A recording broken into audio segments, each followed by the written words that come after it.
বাংলাদেশের সর্বশেষ আপডেট সংবাদে আপনাকে সুস্বাগতম। আমাদের চ্যানেলের নতুন দর্শক হয়ে থাকলে চ্যানেলটিকে সাবস্ক্রাইব করুন। প্রথমেই জানিয়ে দিচ্ছি সংবাদ শিরোনাম। সর্বপ্রথম জানাবো, আখাউড়া সীমান্ত অভিমুখে বিএনপির 3 সংগঠনের লং মার্চ বুধবার, সংবাদ সম্মেলনে ঘোষণা। এরপর আপনাদের জানাবো, স্বল্পকালীন অন্তর্বর্তী সরকার কত মাস পর নির্বাচন দেবে। সর্বশেষ জানাবো, আড্ডায় শুনতাম শেখ হাসিনার ক্যাশিয়ারকে রেহানার ক্যাশিয়ারকে, বলেছেন আসিফ নজরুল। সুপ্রিয় দর্শক, এতক্ষণ শুনছিলেন সংবাদ শিরোনাম, এবার বিস্তারিত। আখাউড়া সীমান্ত অভিমুখে বিএনপির 3 সংগঠনের লং মার্চ বুধবার, সংবাদ সম্মেলনে ঘোষণা। রাজধানী ঢাকা থেকে ভারতের ত্রিপুরা রাজ্যের আখাউড়া সীমান্ত অভিমুখে আগামী বুধবার লং মার্চ কর্মসূচি ঘোষণা করেছে বিএনপির 3 সংগঠক, যুবদল, স্বেচ্ছাসেবক দল ও ছাত্র দল। ভারতীয় অগ্রাসন ও বাংলাদেশের বিরুদ্ধে মিথ্যা তথ্য সন্ত্রাসের প্রতিবাদে গতকাল রোববার ঢাকায় ভারতীয় হাইকমিশন স্মারকলিপি দেওয়ার পর আজ সোমবার সকালে 3 সংগঠন যৌথ সংবাদ সম্মেলনে এই কর্মসূচি ঘোষণা করেছে। রাজধানীর নয়াপল্টনে বিএনপির কেন্দ্রীয় কার্যালয়ে জাতীয়তাবাদী যুবদলের সভাপতি আব্দুল মোনায়েম 3 সংগঠনের এই কর্মসূচির ঘোষণা দেন। তিনি বলেন, ভারতীয় অগ্রাসন ও বাংলাদেশের বিরুদ্ধে মিথ্যা তথ্য সন্ত্রাসের প্রতিবাদে বুধবার ঢাকা থেকে আগরতলা অভিমুখে আখাউড়া সীমান্ত পর্যন্ত আমরা লং মার্চের কর্মসূচি ঘোষণা করেছি। সকাল 8টায় নয়াপল্টনে জমায়েত হয়ে আমরা শান্তিপূর্ণ লং মার্চ শুরু করব এবং আগরতলা অভিমুখে আখাউড়া সীমান্ত পর্যন্ত যাব। 3 সংগঠনের নেতা কর্মীদের প্রতি আহ্বান জানিয়ে যুবদলের সভাপতি বলেন, আমি বাংলাদেশের সর্বস্তরের ছাত্রদল, যুবদলের স্বেচ্ছাসেবক নেতা কর্মীদের এই লং মার্চে অংশগ্রহণের আহ্বান জানাচ্ছি। যুবদলের এই নেতা লং মার্চ কর্মসূচিতে গণমাধ্যমের সর্বাত্মক সহযোগিতা প্রত্যাশা করেন। গতকাল যুবদলের স্বেচ্ছাসেবক দল ও ছাত্রদল ঢাকার বাড়িধারায় ভারতীয় দূতাবাস অভিমুখে প্রতিবাদী পদযাত্রা করে পুলিশ রামপুরা ব্রিজের কাছে নেতাকর্মীদের আটকে দিলে 3 সংগঠনের নেতারা বাড়িধারায় ভারতীয় দূতাবাসে গিয়ে স্মারকলিপি দেন। যুবদলের সভাপতি আব্দুল মোনায়েম বলেন, আমরা 3 সংগঠন গতকাল ভারতীয় হাইকমিশনের অভিমুখে প্রতিবাদী পদযাত্রা করে স্মারকলিপি দিয়েছি। ভারতে বাংলাদেশের সরকারি হাইকমিশনে হামলা, আমাদের জাতীয় পতাকার অবমাননা, ভারতের গণমাধ্যমে বাংলাদেশের বিরুদ্ধে চলমান তথ্য সন্ত্রাস এবং বাংলাদেশের অভ্যন্তরীণ বিষয়ে আলোচিত হস্তক্ষেপ থেকে বিরত থাকার দাবিতে আমরা ভারতীয় হাইকমিশনের স্মারকলিপি দিয়েছি। যুবদলের সভাপতি আব্দুল মোনায়েম বলেন, শেখ হাসিনা যত শুট অ্যাট সাইটের নির্দেশন দিয়ে গোপ হৃদয় তারুয়া, রুদ্র সেন, দীপ্ত সেন, শুভ নিদয় তদদাসের খুল করেছে, ভারত তখন কোনো প্রতিবাদ বা উদ্বেগ জানায়নি। কিন্তু হাসিনার পতনের পর ভারত কাল্পনিক অভিতিন সংখ্যালঘু নির্যাতনের অপপ্রচার চালিয়ে বাংলাদেশের জনগণের বিরুদ্ধে অবস্থান নিয়েছে। শেখ হাসিনাকে ভারতের মাটি ব্যবহার করে বাংলাদেশের ছাত্র জনতা সরকারকে বিব্রত করার সুযোগ দিয়েছে। আব্দুল মোনায়েম আরও বলেন, শেখ হাসিনার পতনের পর ভারত কাল্পনিক অভিতিন সংখ্যালঘু নির্যাতনের অপপ্রচার চালিয়ে বাংলাদেশের জনগণের বিরুদ্ধে অবস্থান নিয়েছে। শেখ হাসিনাকে ভারতের মাটি ব্যবহার করে বাংলাদেশের ছাত্র জনতা সরকারকে বিব্রত করার সুযোগ দিয়েছে। বহিষ্কৃত ইসকনের নেতা বাংলাদেশ নাগরিক চিন্ময় দাসের গ্রেপ্তার তদন্ত ও বিচার সম্পূর্ণ বাংলাদেশের অভ্যন্তরীণ বিষয়। কিন্তু ভারতের বিভিন্ন পর্যায় থেকে বাংলাদেশের অভ্যন্তরীণ বিষয়ে অযাচিত মন্তব্য করে বিশৃঙ্খলা পরিবেশ সৃষ্টি করা হয়েছে। সংবাদ সম্মেলনে যুবদলের নেতা ভারতীয় প্রচার মাধ্যমে বাংলাদেশের সম্পর্কে মিথ্যা অপপ্রচারের নিন্দা জানান। সংবাদ সম্মেলনে আরও উপস্থিত ছিলেন স্বেচ্ছাসেবক দলের সভাপতি SM জিলানী, সাধারণ সম্পাদক রাজীব আহসান, যুবদলের সাধারণ সম্পাদক নুরুল ইসলাম, জ্যেষ্ঠ সহসভাপতি রেজাউল করিম, সাংগঠনিক সম্পাদক নাজমুল আহসান, যুগ্ম সাধারণ সম্পাদক বিল্লাল হোসেন, সাংগঠনিক সম্পাদক কামরুজ্জামান জুয়েল, ছাত্র দলের সভাপতি রাকিবুল ইসলাম প্রমুখ।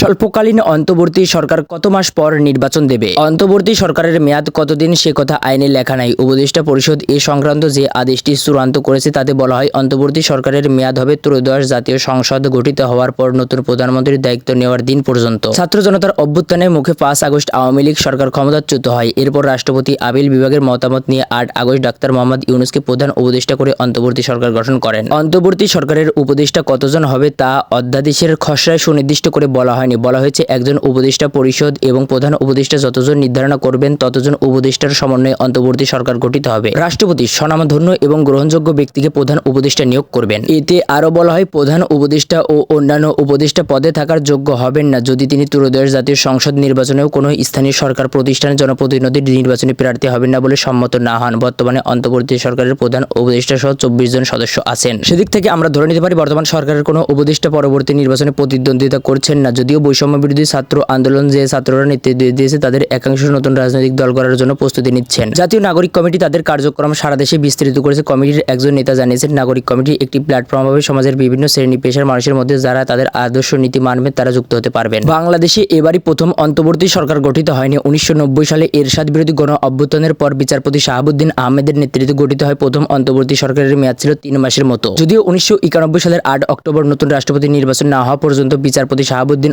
অস্থায়ী রাষ্ট্রপতি হিসাবে দায়িত্ব পালন করেন। তার স্থলাভিষিক্ত হন বিএনপির নেতা ও পঞ্চম জাতীয় সংসদের স্পিকার আব্দুর রহমান বিশ্বাস। বাংলাদেশের সব সরকারি জাতীয় কোনো বিজাতীয় সরকার এখন পর্যন্ত ক্ষমতায় এসেছে বলে আমাদের জানা নেই। অতীতে সেনাবাহিনী বন্দুকের জোরে ক্ষমতা নিয়ে যে বলেছে এটা জাতীয় সরকার, আমাদের রাজনৈতিক নেতৃত্ব দিয়ে পছন্দসই দলকে জাতীয় সরকার বলে দাবি করে, কিন্তু তারা ঐক্যমত প্রতিষ্ঠা করতে বারবার ব্যর্থ হয়েছে। 1996 সালে বিচারপতি মোহাম্মদ হাবিবুর রহমান ও 2001 সালে বিচারপতি লতিফুর রহমানের নেতৃত্বে গঠিত তত্ত্বাবধায়ক সরকার 3 মাসের মধ্যে নির্বাচন করে বিদায় নেয়। কিন্তু গোলবাদে 2006 থেকে 7 সালে গঠিত তত্ত্বাবধায়ক সরকার নিয়ে আওয়ামী লীগ সহ তৎকালীন সব বিরোধী দল সদ্য সাবেক রাষ্ট্রপতি KM হাসানের বিষয়ে আপিল জানালে রাষ্ট্রপতি ইয়াজউদ্দিন আহমেদ বাকি 5 বিষয় বিকল্প ডাডি রিজি তত্ত্বাবধায়ক প্রধান হন। এরপর 1/11 এর পালাবদলে সেই তত্ত্বাবধায়ক সরকার বাতিল হয় এবং বাংলাদেশ ব্যাংকের সাবেক গভর্নর ফখরুদ্দিন আহমেদের নেতৃত্বে গঠিত সরকার 2 বছর ক্ষমতায় থাকেন। তারা 2008 সালের 29 ডিসেম্বর নির্বাচনের মাধ্যমে নির্বাচনের সরকারের হাতে ক্ষমতা হস্তান্তর করে। প্রশ্ন উঠেছে, ডাক্তার মোহাম্মদ ইউনূসের নেতৃত্বাধীন সরকার কতদিন দায়িত্বে থাকবে, কবে নির্বাচিত সরকারের কাছে ক্ষমতা হস্তান্তর করবে? এই বিষয়ে রাজনৈতিক মহলে প্রবল মতভেদ আছে। কেউ বলেছেন সরকারের উচিত দ্রুত নির্বাচন দিয়ে চলে যাও, কেউ বলেছেন সংস্কার কাজ শেষ না করে নির্বাচন দিলে ফের স্বৈরতান্ত্রিক ব্যবস্থা কায়েম হবে। আবার কারো মতে নির্বাচিত সরকার জনগণের জন্য কিছু করেনি, অন্তর্বর্তী সরকার যতদিন খুশি থাকুক। এই প্রেক্ষাপটে নির্বাচন কবে হবে এ নিয়ে জনগণের মধ্যে ব্যাপক আগ্রহ ও কৌতূহল আছে। আমাদের ধারণা, সংস্কার ও নির্বাচনের দিনক্ষণ নিয়ে অন্তর্বর্তী সরকারের মধ্যে দ্বিধাদ্বন্দ্ব আছে। উপদেষ্টারাও একজন এক কথা বলছেন। নির্বাচনের দিন তারিখ নিয়ে প্রথমে কথা বলেছেন সেনাবাহিনী প্রধান জেনারেল ওয়াকুজ্জামান। তিনি বার্তা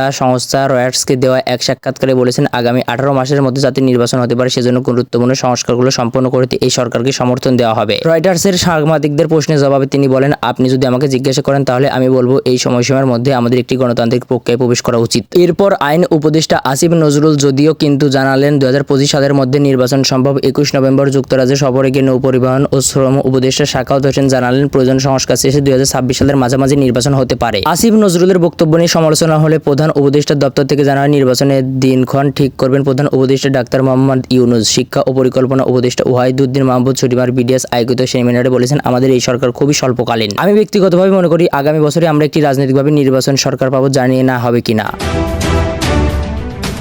আড্ডায় শুনতাম শেখ হাসিনার ক্যাশিয়ারকে রেহেনার ক্যাশিয়ারকে, বলেছেন আসিফ নজরুল। ছাত্র জনতার অভ্যুত্থানে ক্ষমতাচ্যুত সাবেক প্রধানমন্ত্রী শেখ হাসিনা ও তার পুরো পরিবার চোর ছিল বলে মন্তব্য করেছেন অন্তর্বর্তী সরকারের আইন ও বিচার সংসদ বিষয়ক উপদেষ্টা আসিফ নজরুল। তিনি বলেছেন, ওই চোরের মুখের সামনে কেউ কথা বলতে পারত না। দুদক ও বিচার বিভাগ তার দাসে পরিণত হয়েছিল। এখন কোনো হস্তক্ষেপ নয়। দুদক কর্মকর্তাদের উদ্দেশ্যে আইন উপদেষ্টা বলেন, প্রমাণ করুন আপনারা আসলেই ভালো পরিবেশ পেলে কাজ করতে পারেন। আজ সোমবার সকালে রাজধানীর কাকরাইলে ইনস্টিটিউট অব ডিপ্লোমা ইঞ্জিনিয়ার্সের মুক্তিযুদ্ধ স্মৃতি মিলনায়তনে এক আলোচনায় সভায় আসিফ নজরুল এসব কথা বলেন। আন্তর্জাতিক দুর্নীতি বিরোধী দিবস উপলক্ষে দুর্নীতি দমন কমিশনের দুদক এই সভার আয়োজন করে। উপদেষ্টা আসিফ নজরুল বলেন, আমার দুঃখ লাগে আমার সঙ্গে যারা বড় হয়েছেন, ছাত্র জীবন, বিশ্ববিদ্যালয় জীবন, সাংবাদিক জীবন ও শিল্প সাহিত্যের জগতে যাদের দেখেছি তারা যে বড়লোক হয়েছেন সেটার কোনো কারণ ছিল না, কিন্তু তাদের মধ্যে কোনো অনুশোচনা, দুঃখবোধ বা লজ্জা ছিল না। দুর্নীতি এই সমাজে অ্যাবেক্টের নর্মে পরিণত হয়েছিল। কেউ প্রশ্ন করতো না এত টাকা কোত্থেকে এলো, উল্টে গর্ব করতো, খুশি হতো, আরে এত টাকা। অবৈধ বৃত্ত নিয়ে অহংকার চলতো। মসজিদ কমিটিগুলো চড়ে ভরে গিয়েছিল। দুদকের কর্মকর্তাদের উদ্দেশ্যে আসিফ নজরুল বলেন, দুদকের যারা কমিশনার ছিল পদত্যাগ করার আগে তারা গত আমলে চুরি করে হাজার হাজার কোটি টাকার মালিক হওয়া শতাধিক মন্ত্রী, ব্যবসায়ীদের বিরুদ্ধে তদন্তের অনুমোদন দিয়ে গেছেন। এখন তদন্ত করুন, প্রমাণ করুন, ভালো পরিবেশ পেলে আপনারা কাজ করতে পারেন। এটাই আপনাদের প্রতি ও দেশের প্রতি আমাদের আকাঙ্ক্ষা।